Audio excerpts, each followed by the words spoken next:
एक बार फिर आप सभी को प्रभु यीशु मसीह के जीवित, पवित्र और सामर्थी नाम में जय मसीह की। धन्यवाद करते हैं परमेश्वर का कि एक और ये पवित्र दिन उसने हमें इस पृथ्वी पे दिया। पूरे बीते हफ्ते उसने हमें संभाला है, हमें लिए फिरा, जय के भोज में उसने हमें पहुंचाया और आज ये मौका दिया कि हम उस पूरे हफ्ते का धन्यवाद कर सकें, अपने होठों के बलिदान जो धन्यवाद के हैं उसको चढ़ा सकें और उसकी वाणी हम वचन के द्वारा सुन सकें। आज हमने नए नियम में से पढ़ा लूका रचित सुसमाचार उसका 10 अध्याय। मैं चाहूंगा कोई जन 1 से लेकर 9 तक ऊंची आवाज में पढ़ दे। इन बातों के बाद प्रभु ने 17 और मनुष्य नियुक्त किए और जिस जिस नगर और जगह को वह अपने जाने पर था वहां उन्होंने उन्हें दो दो करके अपने आगे भेजा।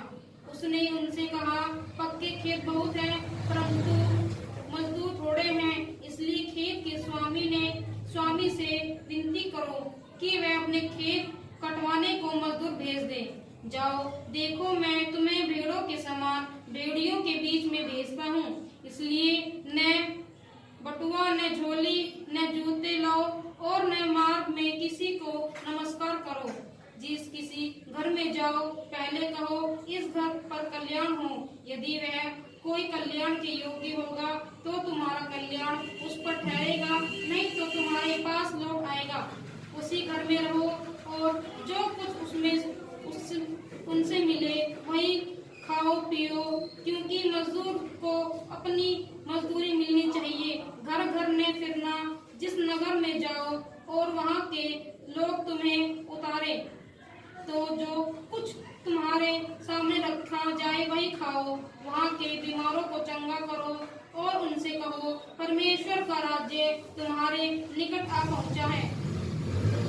आइए प्रार्थना। आज धन्यवाद पिता परमेश्वर, धन्यवाद करता हूँ पिता परमेश्वर तेरे इस जीवित सामर्थ्य और पिता परमेश्वर पवित्र वचन के लिए जो हमारे बीच में पढ़ा गया प्रभु। पिता परमेश्वर आज इस वचन के द्वारा जो कुछ बातें तू हमसे करना चाहता है प्रभु वो हम पे जाहिर कर प्रभु। जो सिखाना चाहता है पिता परमेश्वर वो हमें सिखा, और जो पिता परमेश्वर इसके द्वारा तू हमें ताड़ना देना चाहता है, कन्विक्ट करना चाहता है वो करना पिता परमेश्वर। पिता परमेश्वर सबके हृदय की भूमि को तैयार करना कि पिता परमेश्वर वचन का बीज जब पड़े तो वो नाश ना हो बल्कि बहुत सा फल लाए प्रभु। विशेष धन्यवाद करता हूँ प्रभु, एक बार फिर तूने मुझे विश्वास योग्य जाना है और सामर्थ दी है कि मैं तेरे वचन को पिता परमेश्वर बोलने पाऊँ, तेरे भेड़ों को इस चारे से चराने पाऊँ जो तेरी ओर से मिलता है पिता परमेश्वर। तेरी आत्मा के बिना पिता परमेश्वर हम यहाँ कुछ नहीं कर सकते हैं, इसलिए तेरी आत्मा को पिता परमेश्वर मैं मांग लेता हूँ, जिसके प्रेरणा से ही ये वचन रचा गया है और जिसके द्वारा ही हम पिता परमेश्वर इस वचन को समझ सकते हैं प्रभु। पिता परमेश्वर धन्यवाद करता हूँ तेरी उपस्थिति हमारे बीच में, आदर महिमा तुझे देते हुए प्रभु यीशु के नाम से मांगते हैं, आमीन। यहाँ लूका रचित सुसमाचार उसके 10वें अध्याय, यहाँ पे प्रभु यीशु मसीह कुछ लोगों को नियुक्त कर रहा है, गिनती भी लिखी है वहां पे 70। इन बातों के बाद प्रभु ने 70 और मनुष्य नियुक्त किए। पहले उसके 12 चेले हम सब जानते हैं, उसने अपने 12 चेलों को चुना जो बहुत नीचे तबके से आते थे, मछली पकड़ने वाले थे, कुछ ऐसे थे कर वसूलने वाले थे, कुछ खेती करने वाले भी हो सकते हैं, लेकिन कोई भी उनमें से ऐसा नहीं था जो बड़ा अफसर हो या राजा महाराजाओं के घर में जिसने जन्म लिया हो या जिसका बहुत नाम हो, जिसकी बहुत पहुंच हो। कोई भी जन उसमें से ऐसा नहीं था। प्रभु यीशु मसीह ने उन लोगों को अपने चेले बनाया जो उस समय बहुत नीचे तबके के लोग थे। और उसके बाद की बात यहाँ पे लिखी है, 70 और चेलों को भेजा जाना, इसके हेडिंग लिखा हुआ है। इन बातों के बाद प्रभु ने 70 और मनुष्य नियुक्त किए और जिस जिस नगर और जगह को वह आप जाने पर था, वहां उन्हें दो दो करके अपने आगे भेजा। मतलब जहां प्रभु यीशु मसीह ने खुद जाना है, वहां पे उन्हें दो दो करके भेजा। मतलब 70 चेले बनाए थे वो, जिन्हें भेजा तो कितनी जगह हो गई? 35 जगह। 35 जगहों पे उन्हें भेजा, दो दो करके, एक जोड़ा बना के दो दो करके उनको वहां भेजा जहां उसने जाना था कि वहां जाके वो पहले से ही मेरे बारे में वहां पे प्रचार करे, मन फिराव का प्रचार करे, स्वर्ग के राज्य का प्रचार करे, वहां के लोगों के ऊपर हाथ रखे, उनके लिए प्रार्थना करे, उन लोगों को चंगा करे, उनके मनों को, उनके हृदयों को, उनकी आत्माओं को, उनके शरीर को, हर एक चीज को जो है चंगाई की जरूरत थी। आज भी प्रभु यीशु मसीह ये देखता है कि आज भी जहां वो जाना चाहता है, वो चाहता है कि पहले उसके नियुक्त किए गए लोग, यानी मैं और आप लोग जो है वहां जाके उसके बारे में लोगों को बताएं, उसका ये वचन जो है वहां प्रचार करें जो मन फिराव का है, और प्रभु यीशु मसीह के नाम से जो है वहां लोगों के लिए प्रार्थना करें, ताकि प्रभु के आश्चर्य कर्म जो है वहां प्रकट हो सके। और एक वेदना जो उस समय प्रभु के हृदय में थी, आज भी वो वेदना प्रभु के हृदय में है, जो दूसरी आयत में लिखे है। उसने उनसे कहा, पके खेत बहुत हैं। आज भी हम देखते हैं कितने ही मनुष्य जो है वो प्रभु को नहीं जानते हैं, लेकिन वो प्रभु को जानना चाहते हैं। वो भी ये चाहते हैं कि उन्हें सच्ची शांति मिले, उनको उद्धार मिले, उनको अनंत जीवन मिले, और वो उसकी खोज में इधर उधर भटकते रहते हैं, जहां पे उनको वो मिलना असंभव है। क्योंकि प्रभु का वचन कहता है, जो जीवित है, पवित्र है, सामर्थी है, कि वो सिर्फ प्रभु यीशु के पास उनको मिल सकता है। हालेलुया। इसलिए आज भी पके खेत बहुत हैं, जो हृदय में एक बचाव का कामना लेके घूम रहे हैं, जो चाहते हैं उनको शांति मिले, उनको जो है उद्धार मिले, उनको मुक्ति मिले, लेकिन उनके पास तक कोई पहुंच नहीं रहा है। वो उसी अंधकार में बैठे हैं। उनका जीवन अभी भी उसी ओर जा रहा है जहां प्रभु यीशु मसीह नहीं चाहता कि किसी भी मनुष्य का जीवन जाए। हालेलुया। इसलिए प्रभु यीशु मसीह यहाँ पे एक बहुत वेदना, बहुत चिंता के साथ बोलता है। उसने उनसे कहा, पके खेत बहुत हैं, परंतु मजदूर बहुत थोड़े हैं। जो मेरे लिए काम करने को तैयार हैं, वो लोग बहुत थोड़े हैं।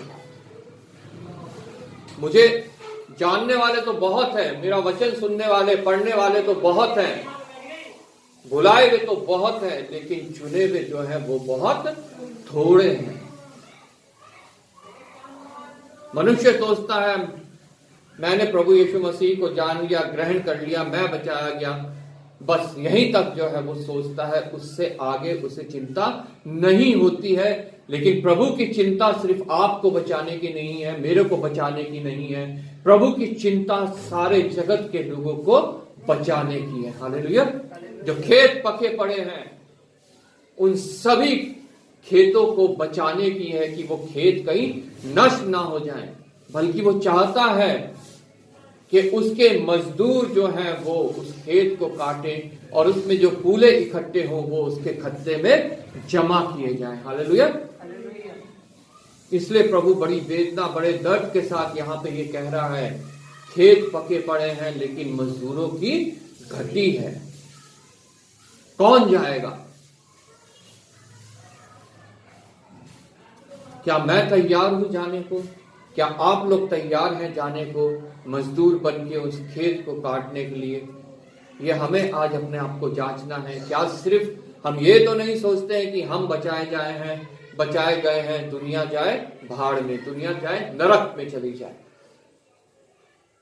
अगर आप ऐसा सोचते हैं तो निश्चय प्रभु जो है वो हमें भी बचाने वाला नहीं है, क्योंकि उसने जो हमें आज्ञा दी है कि जाओ सारे जाति के लोगों को मेरा चेला बनाओ और जो माने उसे पिता पुत्र और पवित्र आत्मा के नाम से बपतिस्मा दो।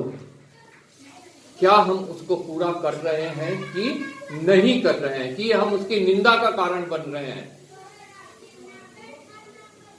उसके कार्य को और हम पीछे की ओर खींच रहे हैं। उसने जहां जहां हमें नियुक्त किया है, क्या हम विश्वास योग्यता से उस कार्य को कर रहे हैं कि नहीं कर रहे हैं।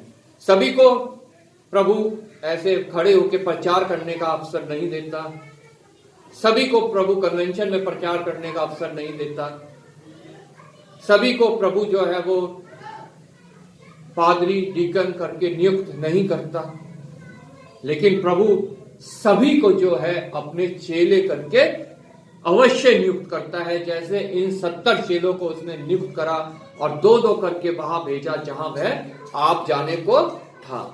वो चेले मैं भी हूं, वो चेले आप भी हैं। क्या हम उसके कार्य को कर रहे हैं कि नहीं कर रहे हैं, ये हमें आज जांचना बहुत आवश्यक है। हालेलुया। क्योंकि प्रभु बहुत दर्द के साथ कह रहा है, खेत पके हैं परंतु मजदूर थोड़े हैं, इसलिए खेत के स्वामी से विनती करो कि वह अपने खेत काटने को मजदूर भेज दे। वो 70 जो उस समय थे वो पर्याप्त नहीं थे, इसलिए प्रभु इस चिंता को व्यक्त कर रहा है कि खेत पके पड़े हैं, मजदूर थोड़े हैं। प्रार्थना करो कि खेत का स्वामी खेत काटने के लिए मजदूरों को भेजे और मजदूरों को भेजे। आज भी वो मजदूर पर्याप्त नहीं है, क्योंकि बहुत से मजदूर का भेज तो धरते हैं, बहुत से अगुवे होने का भेज तो धरते हैं, बहुत से प्रचारक होने का भेज तो धरते हैं, लेकिन वो अपने पेट के लिए ऐसा करते हैं, अपने नाम के लिए ऐसा करते हैं, अपनी ख्याति प्राप्त करने के लिए, अपना धन कमाने के लिए वो ऐसा करते हैं। वो मजदूर परमेश्वर के योग्य नहीं है। प्रभु चाहता है विश्वास योग्य और आज्ञाकारी मजदूर, जिनके विषय में वो अंत में जब न्याय हो कहने पाए, हे मेरे विश्वास योग्य और उत्तम दास। हालेलुया। क्या हम ये सुनने पाएंगे? ये हमें जांचना है, ये हमें सोचना है, ये हमें विचारना है कि हम किस प्रकार के मजदूर हैं। हालेलुया। क्या हम सिर्फ अपना फायदा बटोरने वाले मजदूर हैं, कि हम वो मजदूर हैं जो कार्य करता है परमेश्वर के लिए और फल को उसके हाथों में सौंप देता है कि उसका प्रतिफल हमें वो देगा।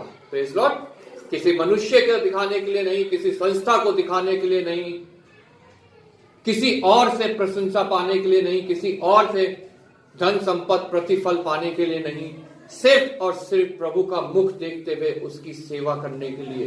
प्रभु चाहता है कि ऐसे मजदूर जो हैं वो उसके लिए कार्य करने के लिए आगे आएं और जिनको फिर वो बाद में प्रतिफल दे और अंतिम न्याय में उनको वो मुकुट पहनाए जो उसने सबके लिए तैयार कर रखा है, जो कभी मुरझाने का नहीं। हालेलुया।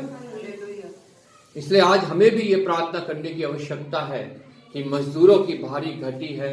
हे परमेश्वर, हे पिता, हे खेत के स्वामी, तू मजदूरों को अपनी ओर से भेज, तो विश्वास योग्य हो, जो तुझसे सामर्थ पाए हो, तेरी आत्मा जिन्होंने पा रखी हो। हालेलुया। ताकि जो खेत पके हैं वो उनको काट सके और जो फूले इकट्ठा होते हैं वो तेरे खत्ते में जमा कर सके। Praise Lord. और उसके लिए वो यहाँ पे एक चेतावनी भी दे रहा है, जाओ देखो मैं तुम्हें भेड़ों के समान भेड़ियों के बीच में भेजता हूं। हमें तैयार रहना है। इस संसार में जब हम निकलते हैं तो हमें तैयार रहना है उन सब बातों को सहने के लिए जो अगर हम प्रभु यीशु मसीह के नाम से निकल रहे हैं, उसका कार्य करने को निकल रहे हैं, तो हमें तैयार रहना है उन सब बातों को सहने के लिए जो प्रभु यीशु मसीह ने सही। हालेलुया। क्योंकि वचन कहता है जब उनको नहीं छोड़ा तो हम क्या चीज है, हमें कैसे छोड़ देंगे। हमें भी ताड़ना मिलेगी, हमें भी बुराई मिलेगी, हमें भी जख्म मिल सकते हैं और हो सकता है हमारा भी गला कोई काट दे। इसलिए प्रभु के वचन में लिखा है, संत पौलुस तीमुथियुस को बता रहा है कि दुख उठा और प्रचार कर, प्रचार करते जा, दुख उठा और प्रचार करते जा, समय असमय प्रचार के लिए तैयार रह। ये नहीं कि जब तुझे पुलपिट मिले तब सिर्फ तू प्रचार कर, समय असमय प्रचार के लिए तैयार रहे, मतलब हर समय तू प्रचार के लिए तैयार रहे। जो भी तुझे मिले तू उसको प्रचार कर, हालेलुया। और चाहे उससे तुझे दुख मिले तो दुख उठा और प्रचार करता जा। Praise Lord. क्योंकि मैं तुझे इस जाओ देखो मैं तुम्हें भेड़ों के समान भेड़ियों के बीच में भेजता हूं। हम भी हो सकता है प्रभु यीशु मसीह जिस प्रकार उस मेमने को, उस भेड़ को वध किया गया, हो सकता है हमें भी वध कर दिया जाए। इसलिए प्रभु चेतावनी दे रहा है कि जाओ और देखो मैं तुम्हें भेड़ों के समान भेड़ियों के बीच में भेजता हूं। तुम्हारे लिए कुछ भी आसान नहीं होगा। जब एक भेड़ भेड़ियों के बीच में होती है तो वो हमेशा उसका जीवन जो है वो खतरे में होता है। कब वो भेड़िए उसको नोचे, फाड़े और काट खाएं, वो उसकी सुनने को तैयार नहीं होते। ऐसे ही हमारे साथ भी हो सकता है। इसलिए हमें तैयार रहना है। ये चेतावनी हमें परमेश्वर की ओर से मिल रही है। और आगे प्रभु का वचन कहता है, इसलिए ना बटवा ना झोली ना जूते लो। ना बटवा ना झोली ना जूते लो, मतलब किसी भी लालच से तुम इस कार्य के लिए मत निकलो कि धन हमें मिलेगा, हम उसे बटवे में रख लेंगे, हमें उपहार मिलेंगे, हम उसे झोली में रख लेंगे। और प्रभु कहता है कि तुम जूते भी ना लो, ताकि तुम्हारे अंदर घमंड उत्पन्न ना हो कि जहां हम जा रहे हैं वहां के लोग तो जूते पहने नहीं हैं। हो सकता है भीड़ों में, जंगलों में, स्लम एरिया में, झुग्गी झोपड़ी में प्रभु हमें भेजे और वहां हम जूते पहन के जाएं और वहां के लोग ऐसे ही घूम रहे हों, तो हमारे अंदर घमंड उत्पन्न हो सकता है। और उन लोगों को जो है ये भावना उत्पन्न हो सकती है कि ये तो के पास तो सब कुछ है, इसलिए ये ऐसा बोल सकता है, हमारे पास तो कुछ भी नहीं है, हम कैसे जो है ऐसा बोल सकते हैं या कर सकते हैं। इसलिए वो कहता है कि जूते भी ना लो। तुम उस दशा में जाओ उनके बीच में जिस दशा में वो लोग रह रहे हैं। हालेलुया। उस दशा में तुम्हें वहां पे जाना है और मेरे नाम का प्रचार, मेरा वचन का प्रचार जो है उनके बीच में करना है, ताकि वो किसी लालच में ना आए। मुझे देख के, आप लोगों को देख के कि ये तो अच्छे कपड़े पहने हैं, अच्छे जूते पहने हैं, और वो उस लालच में प्रभु को ग्रहण करे कि हमें भी ये सब प्राप्त होगा। हालेलुया। क्योंकि प्रभु नहीं चाहता कि कोई भी किसी लालच में आके प्रभु यीशु मसीह को ग्रहण करे। वो चाहता है जैसे उसके प्रथम 2 चेलों ने, जैसा यूहन्ना रचित सुसमाचार उसके पहले अध्याय उसके 35 आयत से लिखा है, 2 उसके चेलों ने सिर्फ यूहन्ना की बात ये सुन के कि ये वो मेमना है जो जगत के पाप उठा ले जाता है, सिर्फ ये सुन के प्रभु यीशु मसीह को ग्रहण किया। वैसे ही प्रत्येक मनुष्य उसे अपना निजी उद्धारकर्ता ग्रहण करे कि ये मेरे पाप करके मेरे पाप उठा ले जाने वाला परमेश्वर है।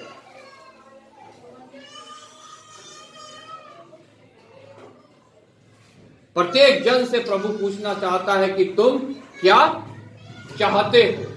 मेरे से भी, आप लोगों से भी, और जिनके पास हम जाते हैं उन सब से ये पूछना चाहता है, तुम क्या चाहते हो? क्या किसी लालच में मेरे पास आए हो? क्या सिर्फ चंगाई पाने मेरे पास आए हो? क्या सिर्फ कलेशों से छुटकारा पाने मेरे पास आए हो? क्या सिर्फ नौकरी पाने मेरे पास आए हो? क्या सिर्फ बच्चा पाने मेरे पास आए हो? क्या सिर्फ अपना जीवन साथी ढूंढने मेरे पास आए हो? वो पूछना चाहता है कि तुम क्या चाहते हो, जैसे उन 2 चेलों से उसने पूछा, तुम क्या चाहते हो?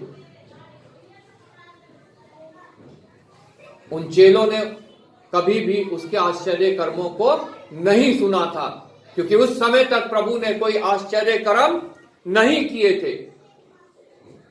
सिर्फ उन्होंने अपने अगुवे से, अपने गुरु से यह सुना कि ये परमेश्वर का मेमना है जो जगत के पाप उठा ले जाता है। आज हमें देखना है हम कैसे प्रचारकों के पास जा रहे हैं। कोई ये प्रचार कर रहे हैं कि ये परमेश्वर का मेमना है जो जगत के पाप उठा ले जाता है, या सिर्फ ये प्रचार कर रहे हैं सिर्फ कि ये चंगे हो जाओगे, तुम्हारी फाइनेंस कंडीशन सुधर जाएगी, कलेश दूर हो जाएंगे। हम कैसे अगुवों के पास जाते हैं? हमारा गुरु कैसा है? क्या यूहन्ना बपतिस्मा देने वाले जैसा है, जिसे कोई डर नहीं था, मैं इन्हें अगर परमेश्वर के बारे में, प्रभु यीशु मसीह के बारे में बताऊंगा तो ये मेरे को छोड़ के चले ना जाएं? उन्हें कोई डर नहीं था। उसने उन्हें बताया और वो उसको छोड़ के चले गए और जाके प्रभु यीशु मसीह के चेले बन गए, क्योंकि वो नहीं चाहता था कि लोग मेरे चेले बने। वो चाहता था वो उसके चेले बने जिसके मैं जूते का बंधन खोलने लायक भी नहीं हूं। हालेलुया। हम कौन से अगुवों के पास जाते हैं, कौन से गुरुओं के पास जाते हैं, कौन सी कलीसिया में जाते हैं, ये जांचना भी हमें बहुत आवश्यक है। वो कलीसिया हमें क्या शिक्षा दे रही है? क्या बटवा लेके निकलो, झोली लेके निकलो, जूते लेके निकलो, कि वो परमेश्वर के इस वचन के अनुसार हमें शिक्षा देती है कि इन सब की तुम्हें छोड़ के मेरी सेवा के लिए निकलना है। अगर तुम ये सब लेके चलोगे तो तुम मेरी सेवा कभी भी नहीं कर पाओगे। तुम अपने बटुए भरने के इंतजाम में रहोगे, तुम उपहार पाने के इंतजाम में रहोगे कि अपने झोला भर सके, तुम लोगों के लिए ठोकर का कारण बनोगे।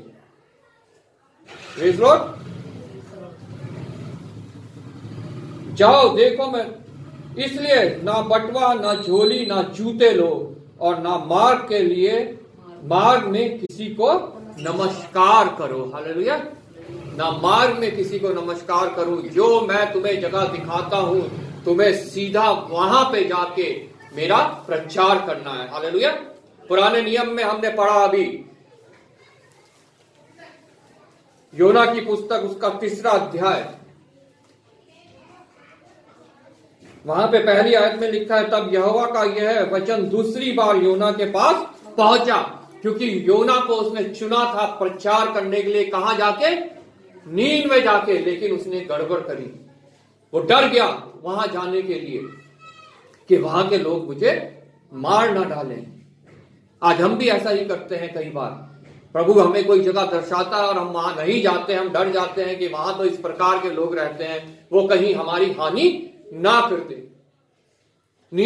योना ने भी ऐसे ही किया और वो तर्शीश के जहाज में चढ़ के निकल पड़ा। और हम सब जानते हैं कि परमेश्वर ने उसके साथ कैसा आश्चर्य कर्म किया, और उसे फिर वो उस सीधी लाइन पे लेके आया, सीधे मार्ग पे लेके आया, और दूसरे बार उसको ये वचन उसके पास तक पहुंचाया कि जा और जाकर नीनवे में जाकर ये प्रचार कर कि मैं उसे उलटने पे हूं अगर वो मन नहीं फिराते हैं। कोई और प्रचार नहीं। ये नहीं कि मैं तुम्हें चंगाई दूंगा, मैं तुम्हें सामर्थ दूंगा, मैं तुम्हारे कलेशों को दूर करूंगा, मैं तुम्हें गर्भ का फल दूंगा, मैं तुम्हें नौकरी दूंगा। कोई और प्रचार नहीं, सिर्फ ये प्रचार, उठकर उस बड़े नगर नीनवे को जा और जो बात मैं तुझसे कहूंगा उसका उसमें प्रचार कर। तब योना यहोवा के वचन के अनुसार नीनवे को गया, और नीनवे एक बहुत बड़ा नगर था, वह 3 दिन की यात्रा का था। योना ने नगर में प्रवेश करके 1 दिन की यात्रा पूरी की और यह प्रचार करता गया जो परमेश्वर ने उसको बताया था। हालेलुया। हमें आज क्या प्रचार करने को परमेश्वर बताता है? अगर हम वचन पढ़ते हैं तो निश्चय हम जानते हैं कि वो हमें क्या प्रचार करने को बताता है। यूहन्ना बपतिस्मा देने वाले ने जब उसका प्रचार शुरू किया तो क्या प्रचार करने को उसे बताया गया कि स्वर्ग का राज्य निकट है, मन फिराओ। प्रभु यीशु मसीह ने जब प्रचार करा तो उन्होंने भी सिर्फ ये प्रचार किया, स्वर्ग का राज्य निकट है, मन फिराओ। क्योंकि सिर्फ वचन हमें ये ही प्रचार करने को कहता है कि स्वर्ग का राज्य निकट है, मन फिराओ और उस उद्धारकर्ता के पास आओ जो तुम्हें उद्धार दे सकता है। हालेलुया। यहां पे भी वही प्रचार करने को बोला गया, जैसा कि यहां पे हम पढ़ते हैं योना नबी की पुस्तक उसका 3 अध्याय उसकी 4 आयत में। योना ने नगर में प्रवेश करके एक दिन की यात्रा पूरी की और यह प्रचार करता गया, अब से 40 दिन के बीतने पर नीनवे उलट दिया जाएगा। तब नीनवे के मनुष्यों ने परमेश्वर के वचन की प्रतीति की और उपवास का प्रचार किया गया और बड़े से लेकर छोटे तक सबों ने टाट ओढ़ा। हालेलुया। क्योंकि वहां ये प्रचार किया गया कि नीनवे उलट दिया जाएगा, क्योंकि वहां सारे लोग जो हैं वो परमेश्वर का विरोध करते थे, उसके निंदा की कार्य करते थे, सबको शैतान ने जकड़ रखा था। लेकिन योना ने वहां सच्चा प्रचार किया जाके, और हम सब जानते हैं कि उस देश को परमेश्वर ने माफ कर दिया और उसको बचा लिया गया और वो देश प्रभु का देश कहलाया। हालेलुया। इसलिए जिस किसी के घर में जाओ पहले कहो इस घर का कल्याण हो। किसी को नमस्कार मत करो रास्ते में, क्योंकि जहां मैं भेजता हूं तुम्हें वहां पे जाना आवश्यक है। मैं तुम्हें ये ना हो कि मैं तुम्हें किसी जगह भेजूं और तुम दूसरी जगह पहुंच जाओ, तो वहां तुम्हारी फिर हानि ही होगी और वहां के लोगों का भी कोई फायदा नहीं होगा। इसलिए वहां तुम जाओ जहां मैं भेजता हूं और वहां के लोगों के लिए सब प्रथम कल्याण बोलो। प्रार्थना करो प्रभु कि इन लोगों को जब मैं वचन सुनाऊं तो ये अपना मन फिराएं और तेरे नजदीक आएं और इनका कल्याण हो। हालेलुया। जिस किसी के घर में जाओ पहले कहो इस घर पर कल्याण हो। यदि वहां कोई कल्याण के योग्य होगा, परमेश्वर पहले से ही लोगों को ठहरा रखा है कि मैंने इसका छुटकारा देना है, मैंने इसका कल्याण करना है, और प्रभु हमें वहां भेजता है ताकि हम जब वहां कल्याण बोले तो जो वहां कल्याण के योग्य है उस पे वो जाके कल्याण ठहर जाए। हालेलुया। पौलुस को जब दर्शन हुआ प्रभु यीशु मसीह का तो वो अंधा हो गया और प्रभु ने उसको अपने एक ऐसे ही जन के द्वारा जो है छुटकारा दिया, जिसको प्रभु ने भेजा कि जा और जाके उसके लिए प्रार्थना कर। प्रभु हमारे को भी भेजता है, जा और उसके लिए प्रार्थना कर, उसके लिए कल्याण बोल। और जो कोई वहां पर कल्याण की, यदि कोई वहां कल्याण के योग्य होगा, जो तुम्हारा कल्याण उस पर ठहरेगा, नहीं तो तुम्हारे पास लौट आएगा। मतलब अगर हम उसका कार्य करेंगे तो जो जिस कल्याण के योग्य वहां है उस पे कल्याण ठहरेगा, और नहीं कोई है तो वो हमारे पास लौट आएगा। मतलब हमारा कुछ भी नुकसान वहां पे नहीं होगा। लेकिन जहां मैं तुझे भेजता हूं तुझे वहां जाना अवश्य है। उसी घर में रहो और जो कुछ उनसे मिले वही खाओ पियो, क्योंकि मजदूर को उसकी मजदूरी मिलनी चाहिए। घर घर ना फिरना। तुम इस आशा में कि मुझे खाने को मिले, मुझे पहनने को मिले, मेरा बटुआ भरे, मेरी झोली भरे, तुम घर घर इस आशा में नहीं फिरना, बल्कि मैं जहां तुम्हें भेज रहा हूं वहां तुम्हें वो मजदूरी भी मिलेगी जो मेरी ओर से ठहराई गई है। हालेलुया। जो कुछ तुम्हें वहां मिले, रूखा सूखा मिले या और कुछ अच्छा खाने को मिले, जो कुछ भी तुम्हें मिले तुम उसे ग्रहण करना और उसी चीज को तुम खाना ताकि तुम्हारा शरीर बल पा सके। तुम और किसी बात की लालसा मत करना, क्योंकि तुम्हारा बड़ा प्रतिफल मेरी ओर से है। हालेलुया, तुम्हारा बड़ा प्रतिफल मेरी ओर से है।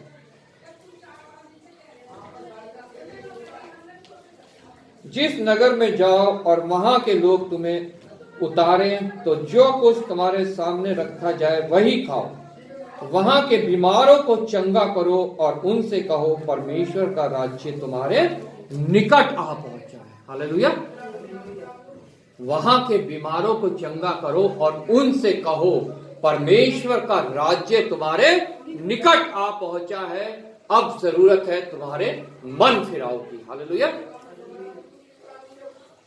तुम चंगे तो हो गए हो, लेकिन ये कोई तुम्हारी वो चंगाई नहीं है जिसके द्वारा तुम उस स्थान पे पहुंचो जो मैं तुम्हारे लिए तैयार करने गया हूं। हालेलुया, ये शरीर चंगा हो जाएगा, ये तो हम हॉस्पिटल जाते हैं, एक गोली खा लेते हैं, ऑपरेशन हो जाता है, तब भी इस शरीर को चंगाई मिल जाती है।